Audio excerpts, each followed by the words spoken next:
Hello ভাইরা, আসসালামু আলাইকুম। আমাদের ওসি সাহেব আমাদের খেলার শেষে এখন উপহার দেবে। ওসি সাহেব আরও আছেন ম্যাজিস্ট্রেট, দেখেন বকশিস নেবে আমাদের লাঠি খেলার প্লেয়াররা। দেখা যাক কে কত টাকা দেয়।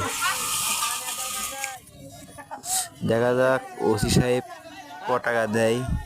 প্রথমে আমাদের ওসি সাহেব কিন্তু 1000 টাকা উপহার দিয়েছে। এরপর এবার দেখা যাক কে দেয়।